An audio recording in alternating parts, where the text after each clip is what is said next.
Facebook is dead, LinkedIn is the thing.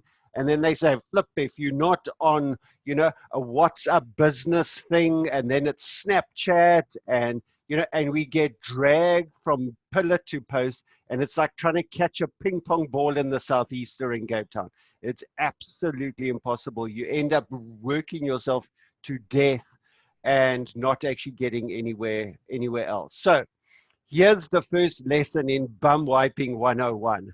Firstly, it's like dating, okay? And I often relate marketing to dating. When you're wooing somebody that you want to have a relationship with, and it doesn't have to be a future spouse, it could just be, a neighbor, it could be a friend, it could be a mastermind person with it, is that there's various stages that you've got to go through.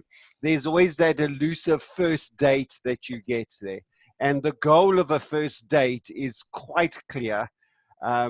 Besides what a lot of men think the goal of a first date is, the goal of the first date is only to get a second date. That's the only goal for a first date. And the goal of a second date is then to get a third date, and so on and so on. So there's a couple of psychology lessons that we can play around with and kind of unpack here. And I want to tell you a little bit about the sales cycle. And I think it's a fairly simplistic way, but like all good models and frameworks, is once you've got a framework, you can then hang your business onto that to be able to do this. So I'm not going to teach you a methodology that if you follow 1, 2, 3, 4, 5 steps, I will guarantee you'll be number one on Google and you will have 10 new clients by 3 o'clock this afternoon. I'm not one of those coaches. I'm someone who's just going to teach you the basic principles and give you a framework that you can then hang your company on to. So what is the psychology of the conversation of marketing? How do we do this? How do we interact with it? So there's a couple of things words that you need to start using. A few years ago, we had this word, strategic came out, and then it got caught up within all our marketing scripts and said, I'm a strategy coach. I'm a strategic, lifestyle person. I'm a strategic business person. I will help your business be strategic. And then kind of last year, we started looking around this whole thing about innovation, and this fourth industrial revolution crept into our head, and everyone was now talking about the fourth industrial revolution, or IR 4.0, and we looked at society this and working this and all these different variations and things, and I climbed on that bandwagon and made a whole lot of money speaking about the fourth industrial revolution and innovation with it. Now the new word has come up and it's been forced upon us. It's called essential. And it's interesting there because subconsciously, the only things you can buy are things that are essential. And I see Micah Hardware has opened up today. And I'm going, yeah. But then there's a little byline to say, well, we're only selling essential items. Now, I'm going to go to Micah. I'm going to say, well, how do you open up a man shop?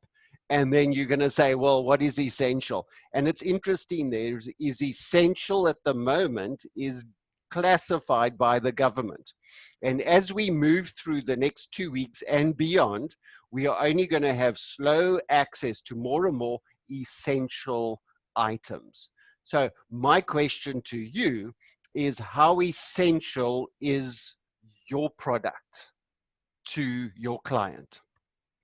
And it's interesting, we might need to now stop and pause right here because there's a big call to re-strategize. If you are hoping to take your business and just pick up where we were in February and then carry on, I'm sorry for you, it's not going to work, because it's not just, oh, I went on holiday for 5 weeks and we'll just pick up with that and everything should then stabilize.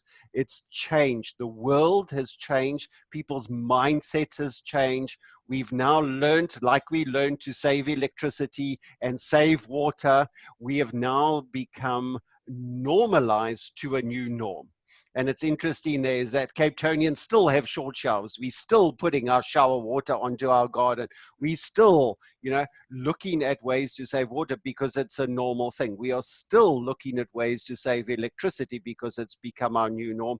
And from now on, social distancing, high-fiving, hugging, collective groups, going to church, all these things are now almost a thing of the past. We're no longer going to do things like we done in the past. So how does that relate to our sales and marketing? If you're just going to pick up where you were in February and implement that, I don't think you're going to get any traction in the market unless you are already selling something that is deemed already essential, like wine and chocolate. Okay. And to be able to do that. But if you're on that brink there where you're selling services, you're selling soft skills, you're selling a product that's not a tangible walk into the shop, put into a plastic bag and take home type thing, you need to now reframe that and put that into the essential type of category with this. And it doesn't mean that you've just now call it essential whatever. You've got to go there and develop a product that is not only deemed essential, but marketed and perceived as essential. So that's just something to throw at you just to start working around there. So for instance, I run a Zoom masterclass. I train people on how to use Zoom, and we take people from early beginners up to a level where you can present with good quality light and sound and presentation. And that course is now called Zoom Essentials. And the marketing around that says that learn the essential skill of taking your business online. So we just thrown those words in there, and subconsciously people are going like, oh yeah, like milk and bread are essential, but so is Bruce's Zoom masterclass.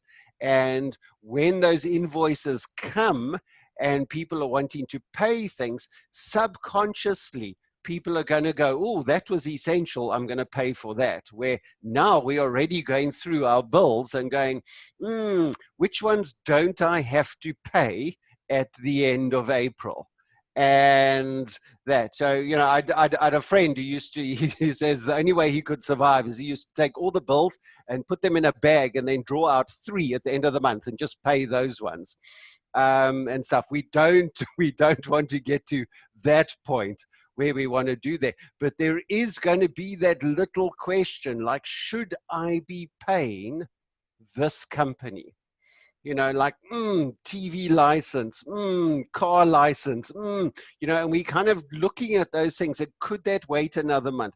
But the ones that are deemed essential are the ones that are going to get rise to the top and to be able to get that. Because the call center people aren't there to phone us anymore to say, have you paid? Have you done that? So the follow up on bad debt, I think, is going to be a luxury that a lot of people are going to take advantage of.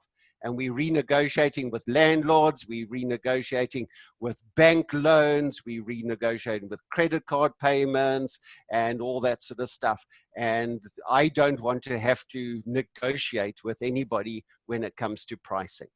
So a little philosophy of mine is that as soon as you're talking about money in your sales negotiation, you've already lost the deal.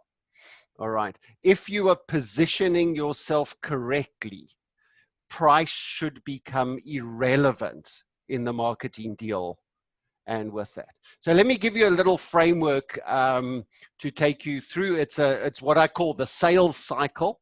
And there's 5 different aspects to the sales cycle. So I'll let you have them. You can write them down on a page and then you can make notes around each one. So the first one is inform.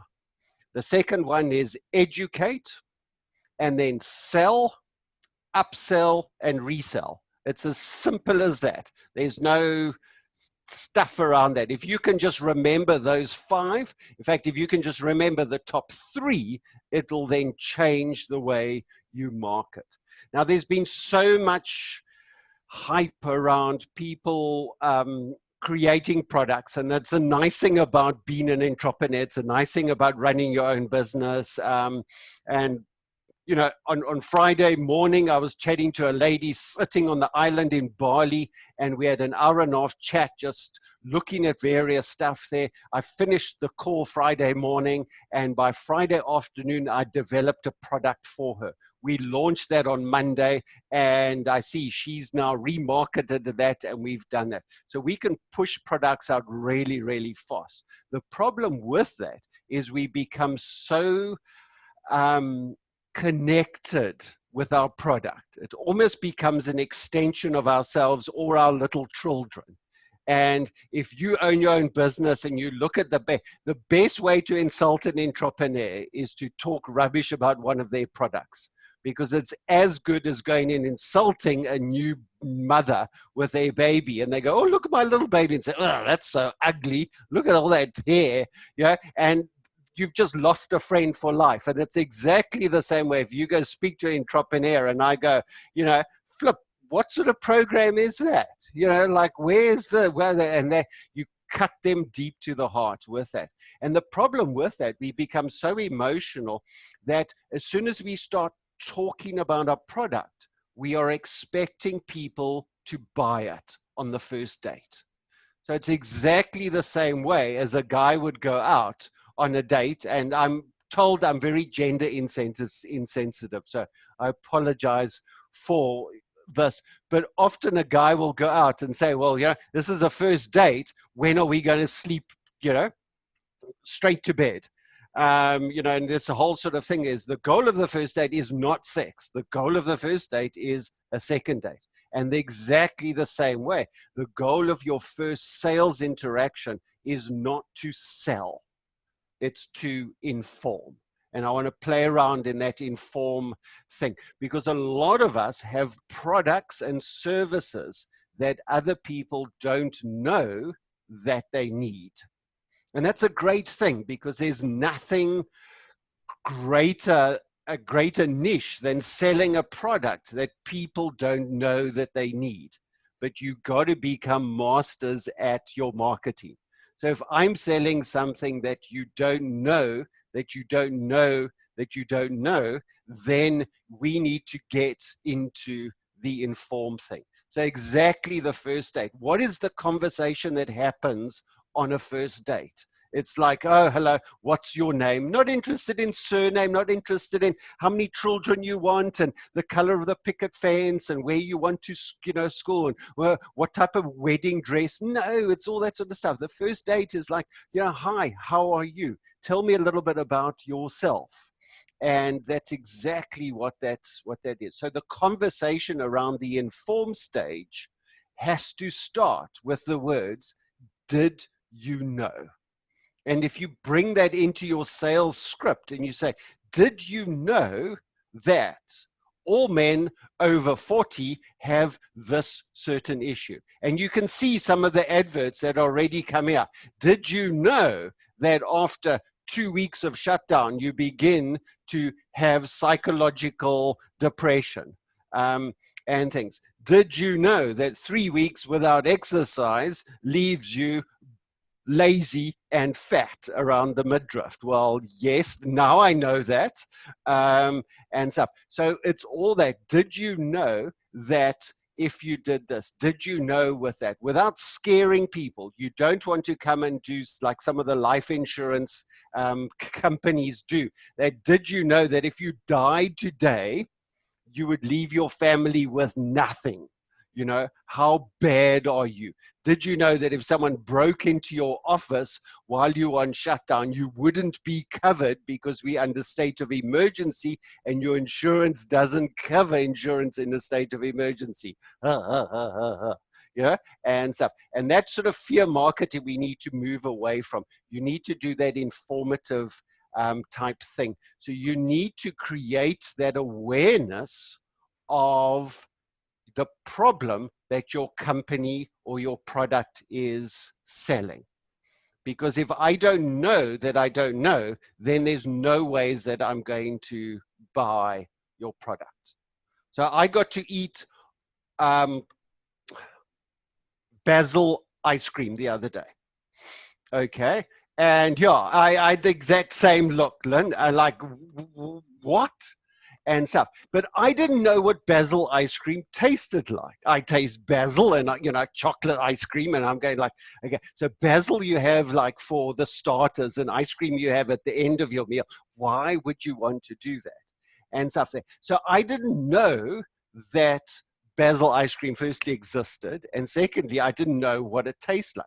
So I didn't know what I didn't know. Would I go into the shop and look at a tub of basil ice cream to say, oh, yeah, ooh, an essential item? Well, no, because I didn't know. But the inform was, we've created basil ice cream, not as a dessert, but as a palate cleanser that's normally served as the fourth course in a 5-course meal. So you would have blah, blah, 1, 2, 3, 4, and then the basil ice cream would come out, which would cleanse all the flavors and stuff from the main meal, and then get your mind and your mouth and your palate and everything ready for a dessert. So it's created as that. And it's also a great salad. Okay, you can put basil ice cream into a fresh salad that you can have. So like, oh, wow. And my immediate response is, tell me more. And if you hear that phrase from your client, then you have done the inform part correctly. Because did you know, blah, blah, blah, oh, tell me more, you can go, tick, I've done the inform part correctly. I've got to that part. And now the people are ready for the second date. Okay, so if you on a first date with somebody and at the end of the date, somebody says, well, not really interested, then second date is like, not going to happen. You can beg and you can plead and, I'm so lonely, please help me. I haven't been, it's my only first date this year and, please, please. And you can plead and someone might give you a sympathy second date, but the chances of marrying anybody from a sympathy second date is 0. And it's exactly the same with our sales process. You cannot beg for people. All you've got to do is want them to want more. So you've got to listen out for that phrase. So, ooh, tell me more. And the best way to do that is to give somebody some information and leave out some other things. All right. So there's the psychological profile says that there is nothing more desirable than something you just can't get.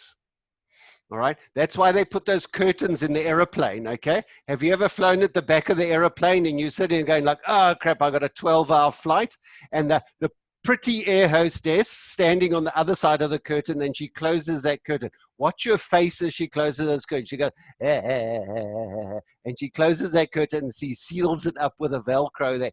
And all you want to know is like, oh, why don't I get the pretty air hostess? We get all the guys at the back here and, and stuff there. I want to go. And you eventually save up. And you save up and you get your air miles, and one day you're able to get to business class and you go, yeah, I've made it. And you sit down in business class and you look at your air hostess and go like, wow, she's so much prettier than the other ones at the back there. And then as you take off, a prettier air hostess stands in front of you and they've got even a thicker curtain, and she closes and goes, and she closes and the music's playing and you see they're getting pre-flight drinks and all that sort of stuff. And it's exactly that. No matter how much you pay for your air ticket, there is always an upsell that you can get, because even if you fly first class, there's a first class elite. There's a platinum first class, and there's a first class where the guy says, oh, I loved my chauffeur drive to the airport. You're going like, oh, I didn't get a chauffeur drive. And stuff. So you've always got to keep people wanting more. So in the informed stage, the classic says, did you know that this is a problem? I have a 5-point step to help you with your marketing. And you stop. And what's the immediate reaction? Tell me more, tell me more. And now we go into the second stage, which is the educate. Now, the educate is the critical part, because this is your second and third date with your potential client. And it might take a number of interactions with us. First dates are easy, okay? I can become the master of first dates. It's simple. Once you get the hang of it and get that confidence to do that, the key to selling and the key to marketing is the skill that comes in to the educate. Because here you have to walk a fine line between telling everything and not telling enough.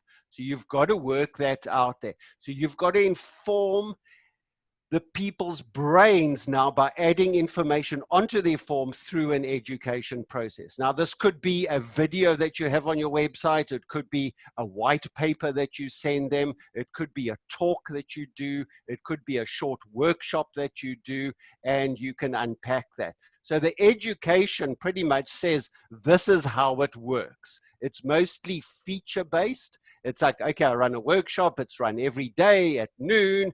We do this. It's run twice on Saturdays. It costs this much. We group it into groups of 10 people, etc., etc. So people are beginning to be educated a little bit about the functionality of that. If you go and buy a car, this is the part that they train car salespeople in a lot, because anyone who sells cars has to write an exam on every model that they certified to sell. And all the questions on that exam are all feature-based. What is the boot capacity of the Corolla? How many sidebars has it? How many airbags are there? What are the different engine types? What are the 3 different classes that it comes in? Name 4 colors that the Corolla comes into. And so when salespeople come out and they start selling this, all they do is, oh, did you know that it's got 300, this, and they've got triple sidebars and 7 airbags, and it comes in metallic colors and black and blah, blah, blah. And you go like, I don't care. What's in it for me? So a lot of your education needs to be a little bit of feature-based, but mostly benefits, because now you need to start understanding the benefits for your customer. And it's very important to have that relationship with that person. So another whole module that we've got is understanding the needs and wants and the pains and gains of your clients with us. But unless you're speaking directly to that person, then you are not. So a lot of the educate is not only talking, but listening as well. Exactly the same as a second date. There's nothing more boring than sitting on a date and all the person does is tell you about their ex. It's like, here's my children, and you won't believe. My ex-wife, she used to do that, and you remind me so much of your ex, my ex-wife, and stuff like it. It's like, no, I'm not interested. It's a good way just to shoot yourself in the foot, and the person's just looking at an excuse to like go to the bathroom. When they're in the bathroom, they're looking at that little square window that maybe if I climb on the toilet seat and I can like slip out and run away. And that's exactly what your clients are going to do. And unfortunately, with this online thing, the retention period is so easy because all they can do is just click and gone. And we're able to just, I don't have to pay attention with you. I can turn my camera off here. I can go play solitaire. I can carry on with my emails. I don't have to watch your video. And it's allowed us to distance ourselves so much away from the marketing thing. But if I keep you intrigued about, I've got 5 key steps to help you. Let me tell you about the first 2. Okay, and you discuss the first 2 and you give that in stuff and say, this is how my program works. These are the things. The person is not interested as much in the first 2 than the 3 you didn't tell them about, because that's like that curtain that closes. So educate, you've got to educate that there are 5 points. I'm going to tell you what the first 2 are, and then we're going to be moving on from there. So it's really, really simple. So if I was selling to you now, I would stop my talk right now. I would say, Chris, thank you very much. with this. And what I've done already, just think about, I've already told you that there's still the sell, upsell, and resell coming. I've given those points to you, but I haven't explained them to you. And then I would conclude, you know what? Saturday morning, 9 o'clock, I'm having a sales and marketing speech. Would you want to come and join? And that would be a good thing. So I've educated you a bit, but I've held stuff back. But I'm not going to do that to you. I'm going to tell you a little bit about the whole thing. So if you've done your education well, you should be having a comment on, where do I sign up? Okay, where do I buy? And that's the great commitment that you want from a client. You want somebody now, if you've educated a person enough now, they would be wanting to buy from you. Never discuss price in the education unless asked. In fact, often I will say to somebody there is they come in there, you know, you can always see when you're marketing to someone who's got an accounting or finance background, because their first question is, right, how much is this and what's my return on investment? Now tell me about the features. And if someone asks me about the price up front, I'm going to say, you know what, let's just put that on the shelf. I'm going to come back to that later on, you know, in this. So we want to go there. The same on the first date or the second date. If a girl wants to see my credit score rating on a second date, I know she's not really interested in me. Okay, she's interested in financial security and that, and relationships based on financial security are not relationships I want to. Exactly the same way with my clients. If I'm selling products to my client based on price, I'm not interested in doing a deal with them at all, because my selling is based on relationship and trust, not on price. If they want to compare my price to some other coach's price or some other service provider, not interested. Then go find someone cheaper. I'll even give you a referral of someone who's really cheap and really crappy. Go spend 10,000 Rand with them and then come back and you can come spend your money again with me with that. So I'm not really interested in that. So if you start off on a date to say, so who's paying for supper? You need to stand up and walk out of that restaurant to say, "Klagelach, I'm not interested in this relationship," okay? Because there's something you should be arguing at the end of the date about who wants to, I'll pay, no, I'll pay, I promise, no. That's the type of end of the date that's what you want. So if you end off with your education to say, you know, okay, this is what it is, and someone says, I want this, and then afterwards say, by the way, how much is it? That's your perfect sales thing. To say, you know, you're going to sign up for my program. Absolutely. How much is it? I don't care how much it is. I want it. And I've had a couple of people arrive at me.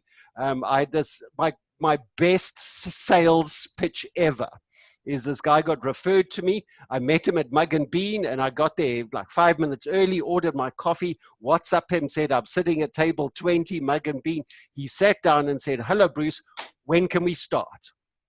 And I was going, but, you know, let me tell you what he says. I don't care. I've seen what you've done for my friend and I want it. Don't care how much it costs. When can we start? And I was going, best sales speech ever. I said, hello. And that means that my inform and educate has already been done for me by other clients, which is absolutely perfect. So one other thing that I've done in the sales process, the third step there is, we don't sell to everyone. And this is an interesting thing that we've adapted into our sales process and really taken onto our core functionality. And we make it very clear is that we play a little hard to get with us. And true, because I don't work with everybody. Okay. In fact, I actually got an email from our website this morning. I'm meeting the guy this afternoon online. And my first thing to say, well, tell me about yourself, because we don't coach everybody.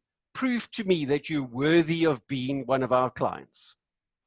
Okay, and that just kind of separates you out into a class of, it's not being arrogant, it's not being proud, it's being wise, because I'm only going to work with people that firstly I want to work with, secondly that are committed to the process, and thirdly can afford what I'm selling. So I evaluate those in a sales process. So the sell part of the sales cycle is not like, okay, cool, here's the money, here's a quote, thank you very much there. It's a negotiation with that.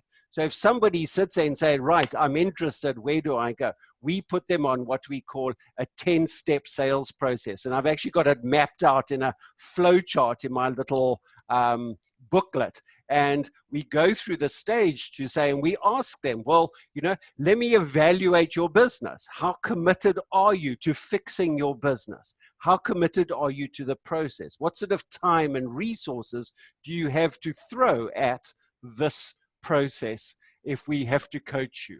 All right, and stuff. And then I say, well, then let me tell you how the whole thing works. And then I push across a commitment form or a contract across the table, which I've already filled out with their name.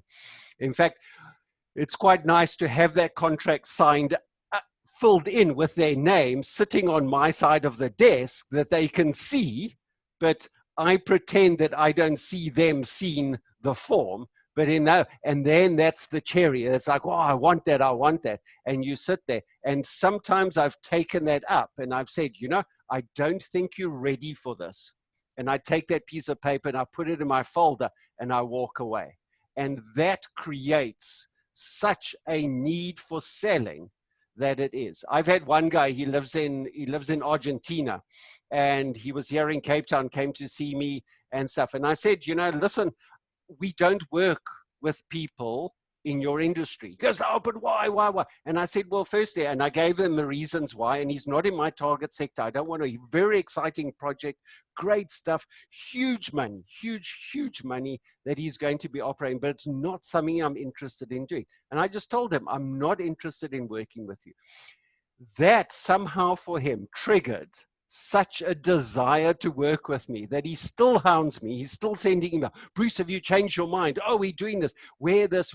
So playing hard to get means not being arrogant. And I think there's a big difference between just being arrogant and playing hard to get and being stupid, but being selective in the people that you want to work with. I'm very focused on developing my brand, the Batman brand, the superhero brand, and developing a stuff where people want to work with me because they are 100% committed in developing their brand, taking their business to that sustainability level, to have long-term strategies to overcome their fear, etc., etc., etc. But I want committed people, and I won't work with certain people in certain segments. I'm not even going to interview them. I'll just refer them. I say, go talk to this person, go talk to this person, and stuff. The people that get through the sales part of me have already been there informed, already been there educated, but the sales part, we say, are you committed to this process? And if they don't do that, then I'm not interested. In fact, we ask them a simple question. On a scale of 1 to 10, how committed are you to this process? And we will shut down anything that's a 7 or below. So if someone says, oh, like a 7, I think, well, thank you very much. When you have more commitment for this process, come back and see me. In fact, can I make a date for you in 3 months' time, and we can revisit the stuff where maybe you've reevaluated where you want to be in your organization, and we end that call right then and there and stuff there, because I don't want somebody who's working with me that's a 7 out of a 10. And what's that done for me in a brand? Firstly, we've cut down on all our bad debts. We cut down on chasing bad clients and following up with people and having to beg and plead. You don't want a date where you have to phone them up and say, okay, are we going on the 3rd date? And they go, well, I need to wash my hair, or I'm actually seeing another guy as well, but maybe I can fit you in on Saturday. Oh no, please, Saturday, I'll even do the morning, please. It's like, what sort of relationship is that? I want true commitment. I want somebody to push and push and push from their side to be part of our tribe. with that. So just following up quickly, then we have the upsell. Once you've sold someone, you've developed that level of trust, hasn't it? Because trust goes where your money has been. All right. So it's interesting there. You know, we always fill up our cars. Remember when we used to put petrol in our cars? Remember the olden days? Yeah. We always fill up at the same petrol station, don't we? We always go to the same supermarket. Well, now we have to because we're going to our closest one with it. But we develop that level of trust with us. We tend to bank at the same bank that our parents banked at. We have our same cell phone over and over. I've been with Vodacom since the first cell phone came out. I think I got my first cell phone when I was with IBM in 1997 or something. I was one of the first people in the country to get a phone because I was part of the IBM clan. And I've been with Vodacom ever since. I've had my same number, I think 15, 20 years now. Same number with us. I'm just brand loyal. Why? Not because I think Vodacom is better than the rest. It's just because that's where it is. I give them money every month, and that's my level of trust. I fill up my car at probably 3 different petrol stations. I prefer one, and the other one just happens to be where I'm low on petrol, but I'll go to that one and I'll drive past 2 or 3 others. We buy our bread and milk from the same thing. I buy my clothes from the same thing. We eat at the same restaurants with us. So upselling a loyal client is very, very easy. And that's all you need to do. Don't try sell your entire package. Just sell your entry-level package. So people love this whole thing about having a bronze and a silver and a platinum, a gold and a platinum level. You don't have to sell platinum. All you've got to do is sell the bronze. And once you've sold the bronze, you can upgrade them to the different levels. So you don't have to sell a full-time commitment. You just have to sell a once-off commitment. So you've just got to get to the next level of date. So the 3rd date, we're not securing the wedding. We're just securing the 4th date, and maybe meet the parents, okay? Or come visit my children, or come have supper with my ex-wife. Those are all the levels of upsell that you're getting with that. You've got to come meet my mother because she doesn't like my ex-wife, but she might like you. That's upselling then to that silver level with that, getting to that next commitment. So upsell is really, really nice with this. So if you want to learn how to do upsells, just go buy food at a fast food restaurant. Remember when we used to do that? And you go to a Steers or a McDonald's and stuff. And McDonald's are famous at that because it's in their manual. They always say, do you want to supersize? Do you want chips with that? And my greatest experience, I'm addicted. Sure, I've broken my addiction to Steers ice cream. There's little R5.90 little ice creams with us, and I love to stop by a Steers, and because it's not large enough that it's going to melt, and you can eat it while you're driving your car, and it's a nice ice cream and stuff there. So I went into one about a year and a half ago, and I went in. It was kind of lunchtime-ish, and I went in after a workshop. There was a Steers opposite the road, so I thought, going to reward myself with a R5 ice cream. Went across there and I said, can I have a little ice cream cone? And the lady says, thank you, right? Do you want chips with that? And it was just interesting that when she realized what she had said, and we both had such a good laugh. And I said, you've been so well trained in upselling, is that every single meal, even a flippin' ice cream, you're trying to upsell with chips and with this. And it's exactly the same. You go into a restaurant to buy food, and you've already made a commitment because you've sat down. What is the waiter ask you? Do you want to buy drinks? They're not selling you food. You came in for food, but they upsell you even before you've ordered your food. And those are the types of products. So upselling should be 60% of your revenue within an organization.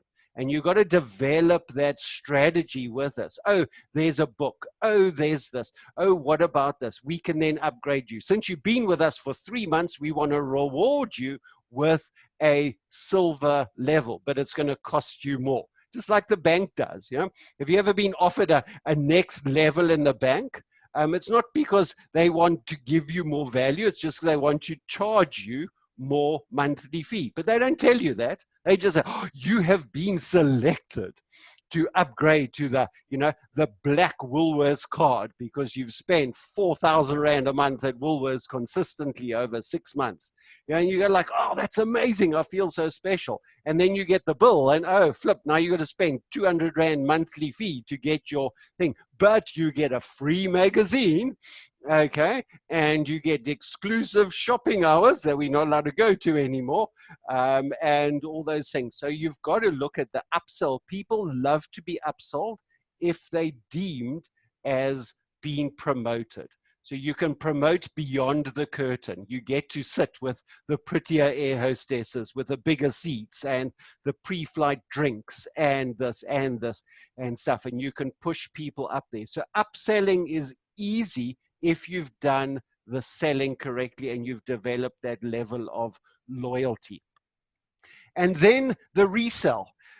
It's 10 times easier. So they say, I've read this a number of times, the people who make the rules of the world, they say that it's 10 times easier to sell to an existing client than it is to sell to a new person. So why aren't you reselling to those clients that you've already got? So if you've signed a contract with somebody, it's just so easy to renew the contract or to get them to recommit to a next one. The easiest way to do that is just to slap this thing in called review. Okay, you sit there and say, so we run 4-month segments with our clients. They come for 4 months of coaching. They pay up front for the 4 months. We do the 4 months. At the end of that, we say, let's review where we've been over the 4 months. And all that review is the selling process to renew that contract. Because they, so you had these 10 goals at the beginning of the 4 months. How do you think you did? Let's go measure them. Okay, we've achieved 1 and 2 and 3, and we're partially working on, 4, 5, and 6. But what about these others? And if the relationship is good enough, the person will say, you know what, let's do another 4 months and we can get those done there. Tick up, resell. And you're able to do that. Be careful not just to do the automatic resell like the gym membership and your phones and things like this where you're going to run out and we'll just automatically extend your contract. Actually pause and review, because having a review gives you great psychological effect, because what it does, it enables you to celebrate success with your client. It is also a great time to collect reviews for your LinkedIn profile and your branding, but also for your client to celebrate you and your brand. Because in your review, you will ask them, so what did you think of what we've done for you? And if the person comes back and says, oh, that was crap, that was the worst thing ever, and you go like, well, thank you very much. You may go, you may move on. I've got over having to please everybody with my brand. If there are 100 people in the room and I can close sales for 2 people, I'm only interested in those 2 people. I am not concerned by the 98 that don't want what I have to offer. I'm not going to lose sleep over it. I'm not going to get hung up on all that sort of stuff with us. And the whole thing is, can we do it again? So the conversations you want to hear, the sentences you want to hear from your client is, tell me more. How do I get this? Okay, where do I sign? Yes, please, for upsells. And can we do this again? If you hear those sentences from your client, you've done the marketing psychology and the sales cycle to perfection.